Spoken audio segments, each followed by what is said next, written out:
We're talking about syrups because syrups was last week's class. Hi, Renee. Syrups are done when you make them because you're not extracting. When you're using, whether you're using honey or glycerin, the extraction was done in the water. Yeah, I mean, like, how long could it last in the fridge?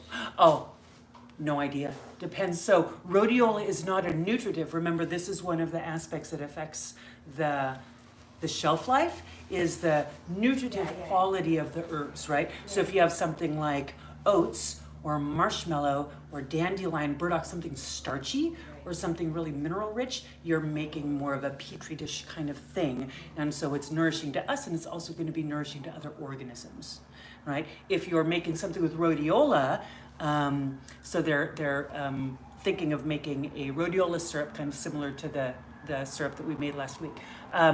Rhodiola is not nourishing. It doesn't have starchiness. It doesn't have minerals. It's therapeutic. It's medicinal. So it might be a longer shelf life than, say, the syrup that we made last week. Because you're not, even though you're using glycerin, you're not getting that sugar content up. You're only using glycerin. You do have a pretty dilute. Again, early, if you look at like Shook's glycerides, some of the earliest physiomedicalist recipes for glycerides used 50%. I think it's too low, but you will see traditional glycerides made with 50%. Thomas easily likes to make them with 66%. I think that's still too low, but you know, that's fine, especially if you're using something that's not terribly starchy, but that's why I go to 75%. But there is that variation. So I think you should make a small amount of it with just the glycerin and see how you do.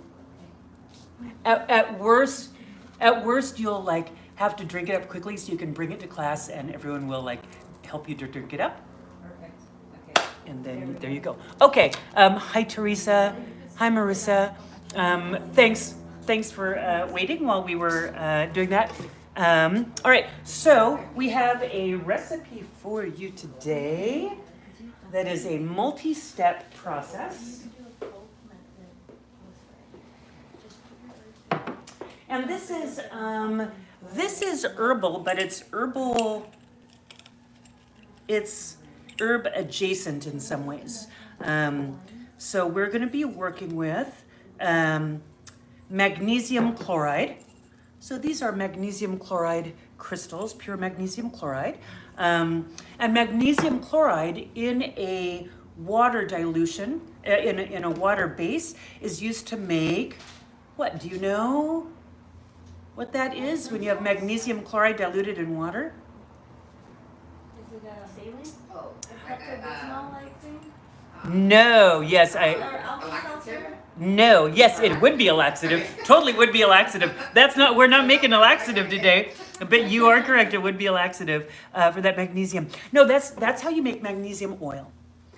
So if you've heard of magnesium oil, it's called, and this is one of the reasons why I wanted to do this recipe, because I see a lot of confusion over what magnesium oil is, how to use it, the benefits of it, all of that. So I just made magnesium oil here. Now I haven't filtered it, and it's a little bit cloudy right now because I've also made a double potency magnesium oil. But what magnesium oil is magnesium chloride dissolved in water. It has an oily consistency. I'm gonna send some of this around so you can kind of put some of it on your skin and sort of feel why they say, well, why, I can't use words today. That bodes well for all of you who have to listen to me talk, but you'll feel, if you rub it on your skin, you'll feel why it's called an oil. It creates a viscosity, a slipperiness that is very oily. But there is no oil to it. This is a water extract. And so I see a lot of people trying to incorporate magnesium into oil formulas because they think it's an oil. But number one, y'all know that minerals don't extract into oils. You can't make magnesium in an oil base because minerals don't like oils. Minerals are polar, and an oil extraction is non-polar. But isn't that a nice kind of slip? But that's not Epsom salt, right? It is not Epsom salt. So Epsom salts, great question. Epsom salts. So we have a salt, and a salt is magnesium attached to another carrier, right? So Epsom salts is magnesium attached to sulfur. So, okay, so magnesium attached to sulfur makes magnesium sulfate. And that's Epsom salts, right? And with that, the sulfur component of the molecule is big. There's a lot of sulfur there and a pretty good amount of magnesium, right? It's about equal amounts. Magnesium chloride is magnesium attached to a chloride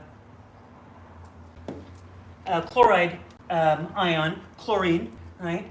So magnesium plus a chlorine molecule makes magnesium chloride, and in here, the magnesium part of it is really large, and the chlorine portion of it is rather small. So the total volume of magnesium in an equal portion of Epsom salts versus magnesium chloride, the magnesium concentration is much higher because the magnesium portion of the molecule is much bigger. To attach sulfur to a magnesium, it takes a lot of sulfur. Now we use Epsom salts because sulfur is also very healing and relaxing and soothing and pain relieving for muscles in a different way, right? So sulfur is going in and repairing and rebuilding muscles. Magnesium is going in and relaxing muscles. So Epsom salts are awesome because of those two minerals. Magnesium chloride is awesome primarily because of the one mineral, because of the magnesium. And if you dissolve Epsom salts into water, you're not going to get that slipperiness. No. I recently purchased your magnesium oil from the Apothecary. Yeah, absolutely. So we sell the magnesium oil, and then right next to it, we sell the magnesium chloride crystals. So next time, if you want to make your own, you can just come and buy the magnesium chloride crystals and make magnesium oil from them. But they are wonderful. So that is one of the areas of confusion with that. I was going to put my hair cover on. The other is that. What's the other? Oh, so magnesium is absorbed transdermally, right? Absorbed very well transdermally. That's why Epsom salts work so well, because magnesium and sulfur both can be absorbed transdermally, trans through dermal, the skin, right? So transdermal absorption, you're soaking in that and you get that absorbed in, and it has a very effective localized effect on the muscles that it comes in contact with. So when you soak in Epsom salts or when you apply magnesium oil, it's going to be really helpful at saturating the tissues that it's in contact, that's been applied to. And those tissues will absorb magnesium, and they will slowly diffuse into the deeper tissues and have a relaxing effect. Muscles relax in the presence of magnesium. Magnesium deficiency causes muscle constriction. Muscles are a storage mechanism for magnesium in much the same way as bone is a storage mechanism for calcium. And the body will pull magnesium out of the muscles to bring magnesium levels in the bloodstream up to levels. So when we're deficient in magnesium, the body's pulling that magnesium out and the muscles start to constrict and spasm, become more sensitive to pain, all of those things in a deficiency of magnesium. So when we're applying them topically to the tissues, we're saturating those local tissues and we're getting a localized effect of relaxation of the muscles and a decrease in pain sensitivity. What you're not doing is you're not changing your systemic magnesium levels. You can't affect blood levels, all tissue levels, all throughout the body by using it locally. You're getting a localized effect and a very effective localized effect, but you really can't increase your magnesium status systemically by using it topically. For that, you have to take it internally. Kanya had a question? 2 questions. If you take it internally, does it still do this, what the topical would do? Yes. It just takes a longer time. The question, just in case you weren't able to hear it, if you take it internally, does it do what the topical application does? Yes, but it also has to diffuse out there too, right? So that diffusion happens from the gut outward or from the tissues kind of inward locally. So yeah, if you take a magnesium supplement every day, you're going to notice that relaxing effect. And that is more optimal, because if you're presenting with magnesium deficiency symptoms and you're just dealing with that topical thing, you haven't corrected that magnesium deficiency, you're still going to have those muscle tissues, and not only the muscle spasms, but there are about 300 different functions that magnesium has in the body, and so you're just kind of looking at one of those. This is very much a relief of symptoms treatment, right? Doesn't mean it's bad. It's just we want to understand, the difference between those. So you can do both, right? You can get that pain relief immediately while you're taking your magnesium supplementation, get those levels up, so that you're not relying on both of them. And you had another, The stuff you just gave us, that's the magnesium chloride? So the stuff that I just gave you is a magnesium chloride that I diluted with water to make magnesium oil. And that, I know you said it, but I missed it. Yep, that's okay. The benefit of that versus the Epsom salt, which is magnesium plus sulfur, is what? Is the difference in the molecule. So if we look at a molecule of, we have magnesium and we have sulfur, that's kind of a visual of the magnesium sulfate, the Epsom salts, where magnesium chloride would be like magnesium and chloride, right? Yes, So tiny little bits of magnesium, of chloride attached to a lot of magnesium, means that the total volume of this molecule is a lot of magnesium, where an equal volume of this would be a much smaller amount of magnesium, because so much of that molecule is sulfur, which is also beneficial, but in a different way. Yeah, and that different way is the sulfur one helps with the relaxing of the muscles more. Sulfur helps with healing of tissues. Sulfur is a component of most of the tissues in our body are reliant on sulfur for building the tissues. So when you're soaking in Epsom salts, you're getting the magnesium relaxing the muscles, and you're getting the sulfur going in and helping with repair and rebuilding of all of the connective tissues. You're not getting that from magnesium. The magnesium is much more for relaxation of the muscles. And I want to stop this conversation because I want to go into the recipe. But does that clarify it? Great. I just had one other chemistry question. Yes. I know there's a bunch of different magnesium. Is it all Yes. bonded with something?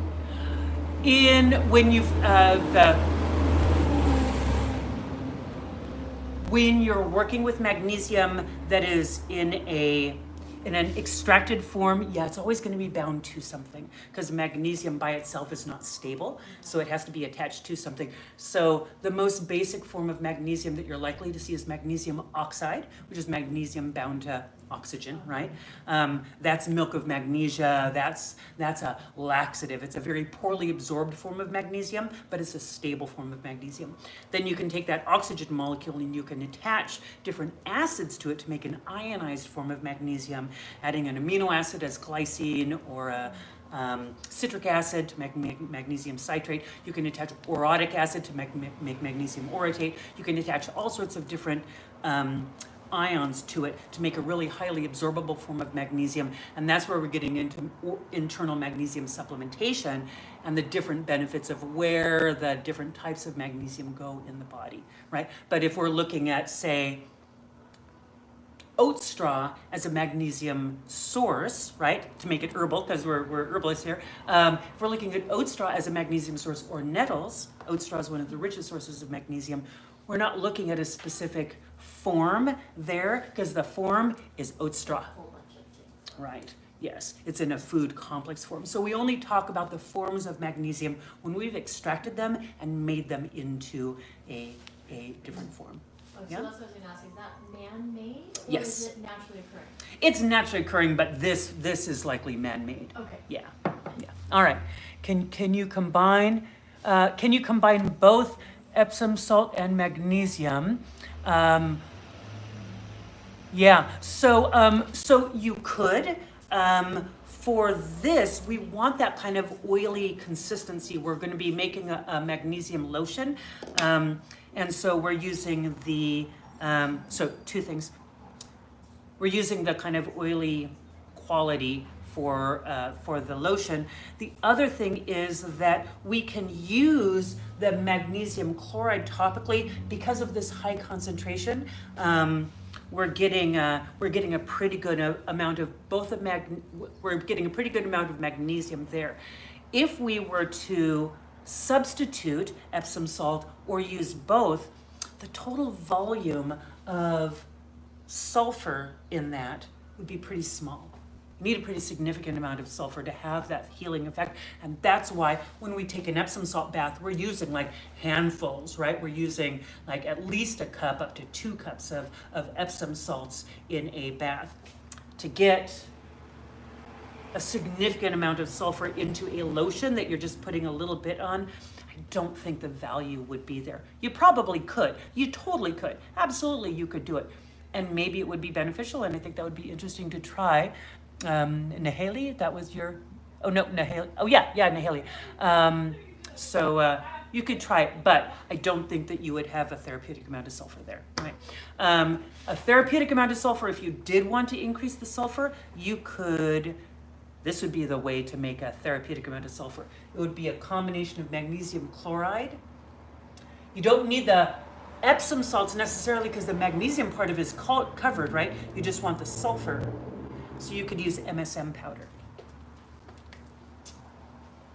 I'm getting off track, and so I want to get back on track. But MSM is a stabilized sulfur molecule. That's a methylsulfonylmethane. It's a form of sulfur that's really stable and concentrated, and is also used for sore muscles and all of that MSM. So magnesium chloride and MSM would be the best way to get both of those qualities. All right, let's get into the recipe.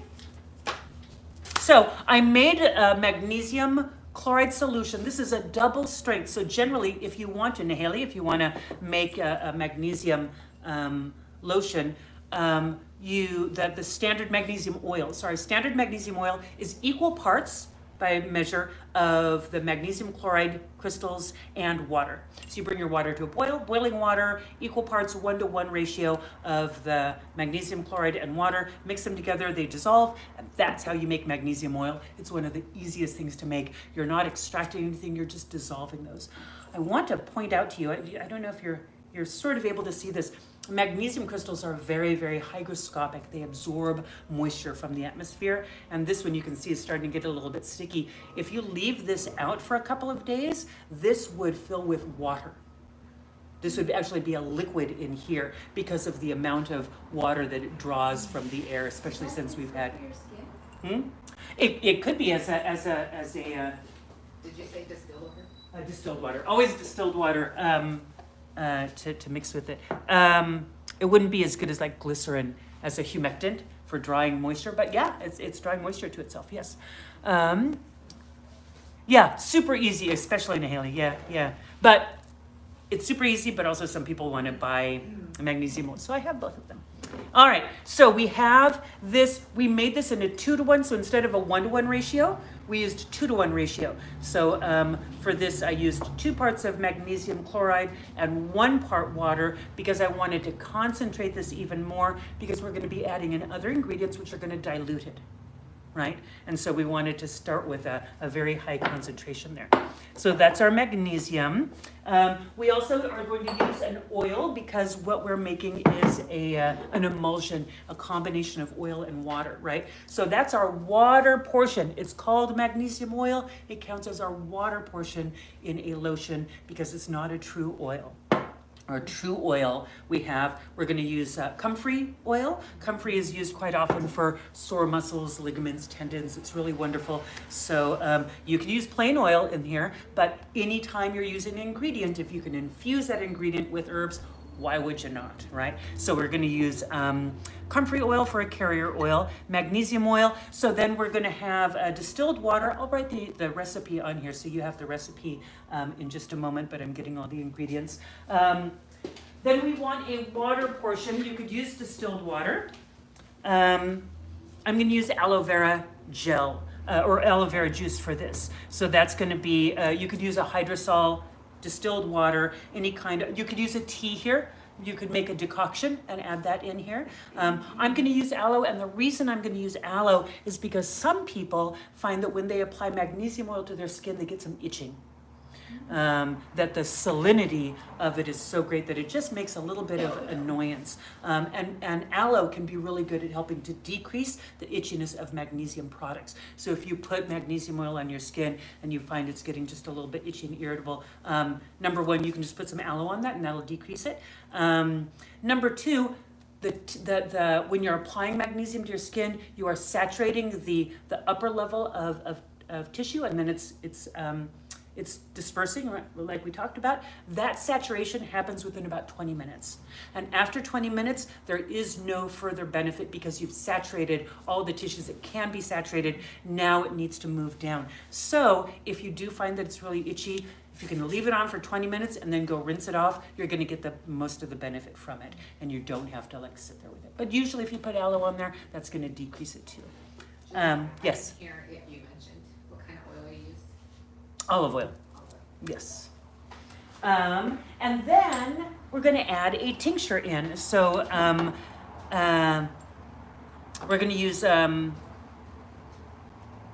combination. I've got kava and rosemary as tinctures that we're going to add in here. Now here again, you could just use water, you could use a tea. I like adding in the tinctures. I particularly like kava. Kava topically is so beneficial as an antispasmodic. Hi Abahita. Also, aloe juice and pulp can be interchanged. I only have pulpy gel of aloe. So what you can do is you can strain that out because the pulp is going to be hard to make it smooth. But strain it through a cheesecloth and just squeeze out all that pulp and use the juice that way. Nahali, I'm getting used to the sting, but something I noticed was my feet started peeling after applying the magnesium oil for several days. Sometimes you'll get that. It is a reaction to I have a hair in my eyeball. It's sometimes a reaction to that. You might try adding in the aloe, and oftentimes there is a time frame of just kind of getting used to the presence of the magnesium. It may be that will resolve. If itching resolves, that's great. If not, try adding some aloe afterwards, or try the applying for 20 minutes and then rinsing it off, and that might reduce the irritation there. Alrighty, so we are making a lotion. So the kava, rosemary, you could put in other tinctures there, right? There's all sorts of other tinctures. I just really love kava and magnesium because kava is specifically antispasmodic to muscles, and so it has that muscle affinity. And rosemary for getting blood flow and circulation in there. Essential oil. So lavender essential oil is another thing that is added to magnesium oil to reduce the itchiness. So here's another thing that you can try, is adding in some lavender. So I've got lavender essential oil. I also have rosemary essential oil. We may not choose to use any essential oil, but those are nice. So we've got those. 2 more ingredients, and then we'll throw it all together. The discussion is longer than the actual making. It's a pretty easy recipe to make. Emulsifying wax. So emulsifying wax is a wax. So we're making a lotion, so we want to thicken it. We want to bring the oil and the water together, and those are polar and non-polar compounds. They don't like to mix together. So we need to use an emulsifier to bring them together. There's a motorcycle outside being really loud, so I'm waiting for it to get a green light and leave. There's a cream recipe that's available online that you see quite often. Kind of the standard herbalist recipe for cream is based on Rosemary Gladstar's perfect cream recipe, and in that she uses just beeswax as an emulsifier, and it's an imperfect recipe. Sometimes it works really, really well, sometimes it doesn't. If you've had problems making lotions and creams, emulsifying wax is a game changer. Renee makes a lot of creams and lotions, and she can attest to the wonder that is emulsifying wax. Lavender and aloe, you mentioned decreased itchiness. Is this true for all kinds of itchy, like poisonous plants? No, it's specifically for the itchiness that comes from magnesium.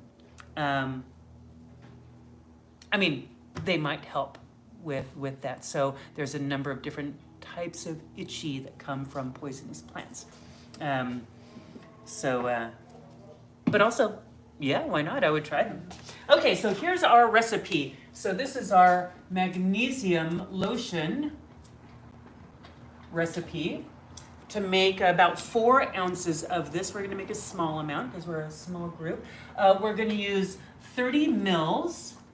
So 30 mils is 1 ounce. It's just easier to do recipes if you use metric than imperial. So 30 milliliters of carrier oil, and that's going to be our comfrey oil, right? And then 30 mils also of water or tea or aloe. We're going to be using aloe in ours. And 30 mils of tincture. In ours, we're using the kava, combination of kava and rosemary tincture. And then 30 mils of the magnesium oil. And the magnesium oil portion, we're making it a double strength magnesium oil. So we're using 2 parts of magnesium to 1 part water instead of the usual recipe of equal parts of magnesium and water. You want to add boiling water so that it dissolves, and then you want to make sure that it's completely dissolved. And I would generally, I'm not going today because I didn't bring it, but I would generally run this through a paper filter just to get any particles. Sometimes in the salts you'll see some other particulate matter, so just but it's just for you folks, so I'm just going So it's basically equal parts. Equal parts, yes. This portion of it, yeah. So yeah, if you're going to make this in 2 ounces, 4 ounces, whatever, equal parts of all of those. And then to that, we're going to add 6 grams of emulsifying wax and 5 to 10 drops of essential oil. And there's our recipe. Oh, and then one more very important. Can you center the board? Oh, I'm sorry. Thank you, Teresa. Yes. There. Better? Blink, and then I'll get out of the way. There's your recipe. The other part of the recipe is a preservative. We are adding water and oil together, and when you do that, Teresa, I'm trying to stay out of your way so that you can read the board, and then I'll stop peeking over. You need a preservative. If you're adding oil and water together, there must be a preservative, because as soon as you add oil and water, you have a petri dish. And so I'm using Optifen. I like Optifen. There's a lot of good preservatives. Optifen is considered a natural preservative. It has EcoCert certification.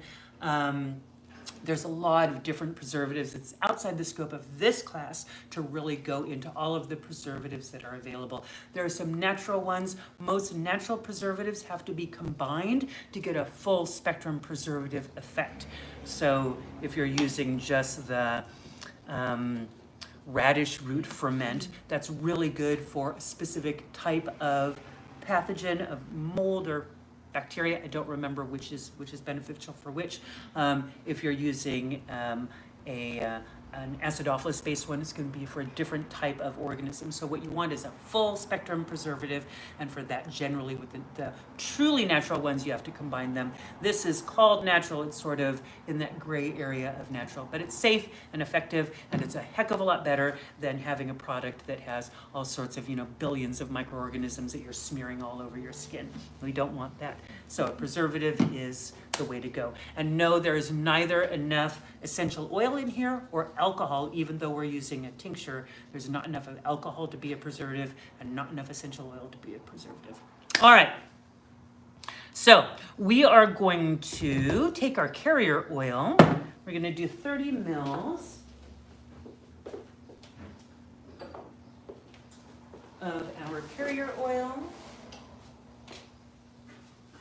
Or comfrey oil. I'm going to double these. Help me remember that I'm doubling this recipe. We're going to 60 then. Yes. So there's 60 mils of our comfrey oil, and this is from our comfrey plants out in our garden there. We had to cut them back, and so we thought, well, we don't want to just compost those. So I'm going to put those in a pan, and now I'm going to measure out our emulsifying wax. We need 6 grams of emulsifying wax. I'm gonna double that to 12 grams. So I've got my scale here and I'm putting it on grams as the unit of measurement. So you really do want to scale how to know how much preservative to use. Oh, excellent question. I will, 12. Yes, 12? 12. I will answer, that's a great question. And I will answer that, but not right now because I'm trying to get, so we have 12 grams of our emulsifying wax. I need to borrow that scale. All right, so the emulsifying wax and the comfrey are melting together. There's not a lot of heat being used in this recipe. We just have to mix the oils together, which are those 2 ingredients. So I'm going to turn that off and let the residual heat there. So we've got our magnesium oil.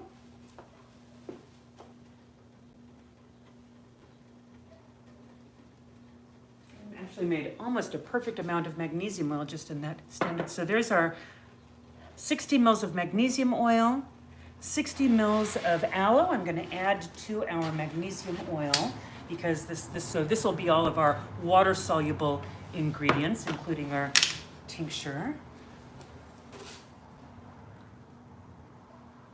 Now, turn off the- There you go. Okay, so you've got 60 mils of our magnesium and 60 mils of our aloe.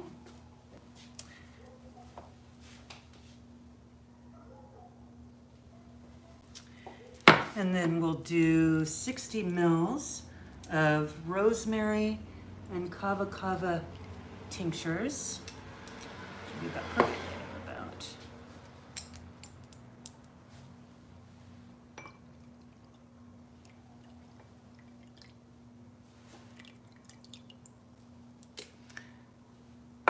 Okay. 1, 2, 3, 4. That's 4. All right. And then do we want to put essential oils in? Sure. Yeah? All right. Lavender, rosemary, both? Both. All right. Equal amounts of both? So we'll do 10. They are. It's a really nice combination. So 1, 2, 3, 4, 5, 6, 7, 8, 9, 10 lavender oil.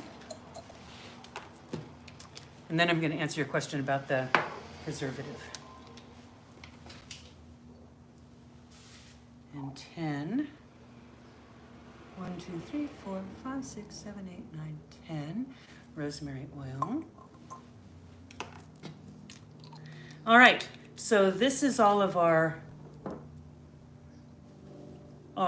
tinctures and essential oils. It is a fresh comfrey oil, Jennifer. Yes, it is a fresh comfrey oil. And there's our waters. That's our aloe and our magnesium oil. And so we have our magnesium oil and emulsifying wax here, and it's cooled down just a little bit, so it's liquid, but it's starting to solidify. We don't want it to be too hot because if there's too much of a discrepancy between the temperatures of your water-soluble ingredients and your alcohol-soluble ingredients, sometimes it won't blend as well. So we want to let it cool, but if it cools down all the way, then it's going to solidify again. We don't want that. So I'm going to pour. Actually, you are solidifying pretty rapidly. This is the downside to making a small volume of ingredients, is that the temperatures change so rapidly, and it's cold. It's cold in here for Southern California. It's not that cold in here. It's Very Renee. cold. It is cold. Oh, is it cold in here? Okay. All right. It's freezing.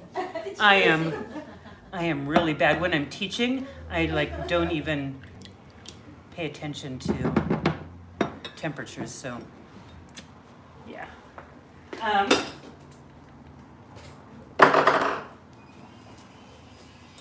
I love these little tiny These little tiny immersion blenders work really, really well. You get them for like frothing stuff. So we're blending our comfrey oil here, and then we're slowly gonna add the water components. Now I need to take you guys down here so you can see. There we go.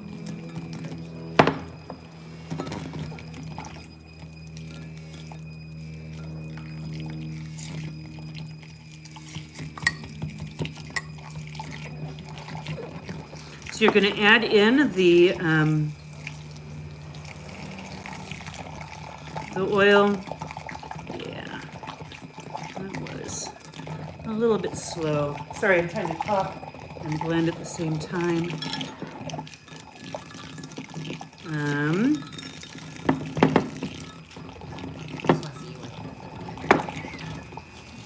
It's really, really cute. It works very nice. For small batches, it works really, really nicely.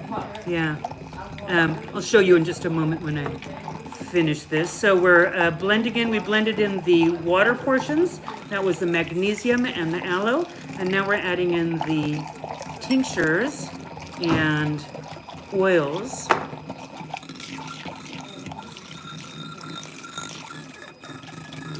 Now this is still somewhat warm, so it's not going to be all the way thickened, but it'll be pretty good. Okay, so we've got all of the ingredients together. Let me transfer this to another container so you can sort of see our consistency. So there's our cream right there. Now I'm finished blending. I can bring you up here again. Hello. Rosemary's for blood, stimulation, circulation. That's exactly right. Since when we've got some sore muscles, usually we want to get some movement there. We want to get metabolic waste products out. We want to get more oxygen to the area. We want to get blood flow. So that's exactly why we chose the rosemary in there. So we have our lotion blend here.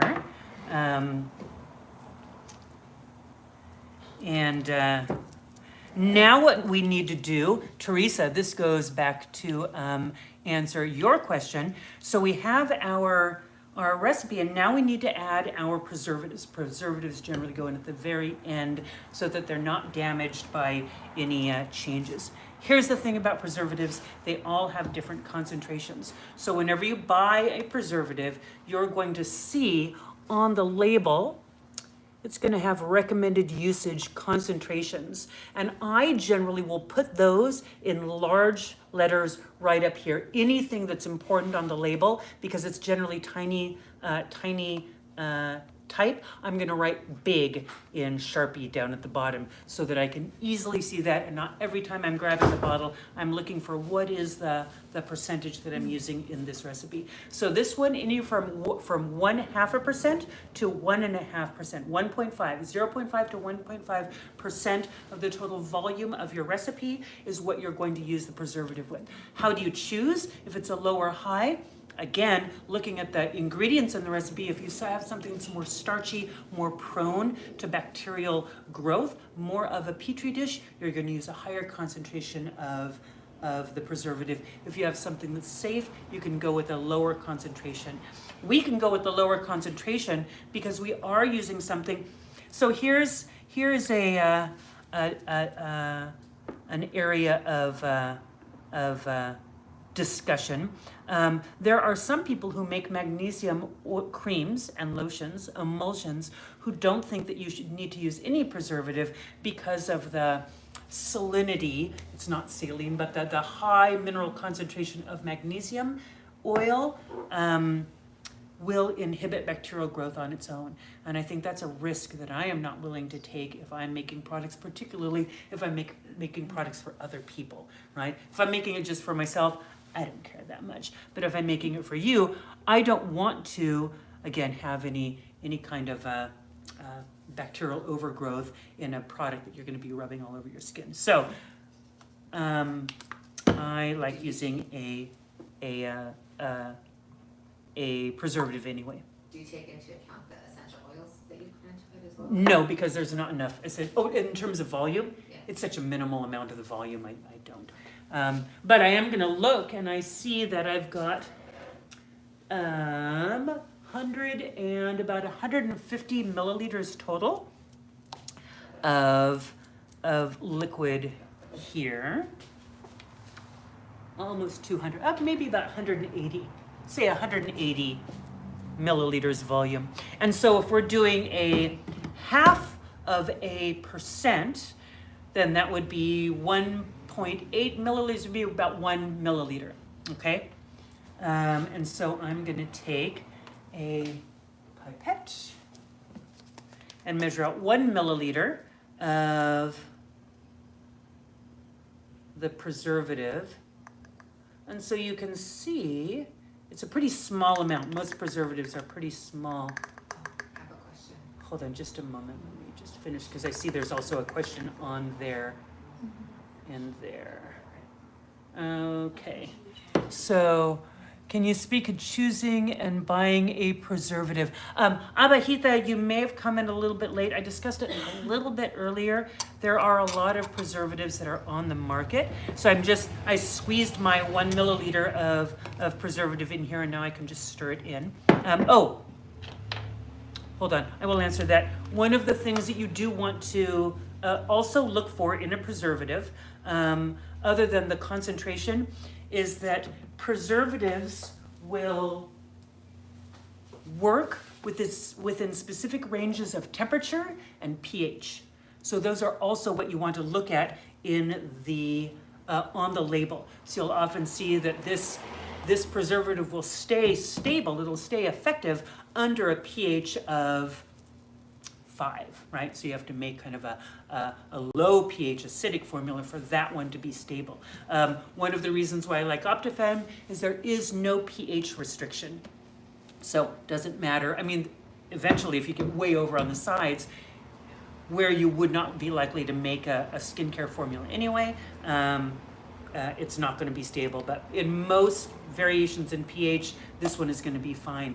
The other thing is that the temperature restriction here is 176 degrees Fahrenheit or 80 degrees centigrade. So over 176 degrees, this is going to become inert. But that's a pretty hot temperature, and so this is one of the reasons why we add it at the very end, so we can bring the temperature down before we mix it in.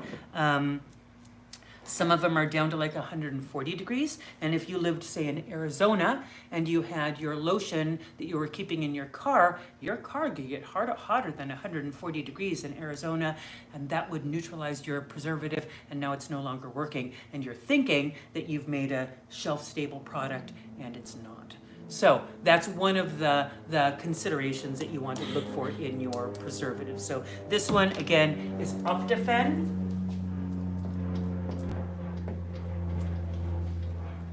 Optifem, based on phenoxyethanol, is the primary preservative in here. That's the one that I use, but there's a lot of good ones. Germol is another good one. If you look for EcoCert preservatives, you'll find preservatives that are appropriate for use. Now, the other thing, and you can choose to not use any preservatives. If you're making something that's just for you, maybe you don't want to use a preservative. Maybe you just want to make a small batch and keep it in your refrigerator, and whoopsie, and that's that. If you do that, then you want to look to your packaging as part of your preservation. So this is the final part of it. If you're making a lotion, this is a lotion, so it's got a lighter consistency. It's a liquid and not a solid. If you're making a lotion, you can use a package like this where we have a pump, right? And so with this packaging, I'm going to pump it and it's going to apply to my skin. Oh, that's very nice. I'm going to send this around so y'all can put some, and then you're going to pour some and make it yourself. Get another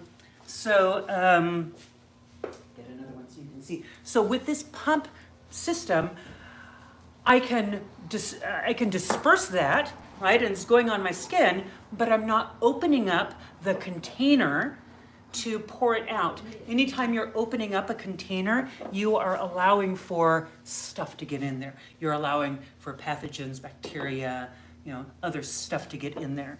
And so a closed system package is always a really good idea if you're making a lotion, if you're making something that can, like your cream is so dense it wouldn't do well in something like this because it's too thick and rich and luxurious. You couldn't do a pump like this. You have to have a wider consistency. But if you're able to, this is another way that you can limit your use of a preservative or even eliminate your preservative. Package it in a closed system like this, use excellent hygiene, and then keep it refrigerated and use it up very quickly. That would be the option. So this is then a finished, nice scent. The scent is just really light. I can smell the kava in there actually. Can you smell the kind of peppery? It's reminding me of roasted pine nuts. It's reminding me of roasted pine nuts. Eat it. Yeah, because it does have sort of a, yeah, I like that. And it has a nice slip because the magnesium oil and the oil combinations are really good. So this would be great for massage and sore muscles and really great to apply for sore muscles. So that is specifically a recipe for a magnesium lotion, but you can also use these concepts for making just a basic lotion, right? This is also just kind of looking at emulsion and the mixing of oils and water together. But magnesium lotion, really, really lovely if you want to kind of up your magnesium oil game. And if this is too much for you, you could just use the magnesium oil. Just mix the magnesium chloride in water and you've got magnesium oil, and that is also fine. This is just if you want to go fancy. So there's your recipe for the day, magnesium oil with kava and rosemary. Yes? Would the magnesium oil penetrate deep enough to affect menstrual cramps? Hard to say because that's a different, there's fatty tissues there and it's not going to go through fatty tissues. So it depends on kind of how much fat. I've got a nice little layer of fat between my skin and my uterus. And so, it'd be kind of hard to penetrate there. But if you had a smaller amount of fat than I have, it might be a little bit easier to do. But I don't know. But you get a lot of, with menstrual cramping, there's a lot of referred pain, a lot of guarding of that area. So even if you're not able to get to the menstrual, you can get a lot of really good, especially on lower back, you get a lot of lower back pain sometimes with menstrual cramps, and just kind of surrounded with. So I would absolutely use it, but maybe add in other things. Okay, then one other question with the Yes. oil. I like to make scrubs, body scrubs with salt. Mhm. Would the magnesium oil be beneficial in that scrub? Even you don't keep keep it on very long. Would yeah. it not be long enough to No. have any benefit? Okay. No. Use the most basic oil there because whatever oil you're using is just a carrier and you're not getting a therapeutic amount. Yeah, good answer. You knew it already. All right. Okay, so I will see you next week with another recipe and see you next week with another. And have fun making that. Let me know if you do.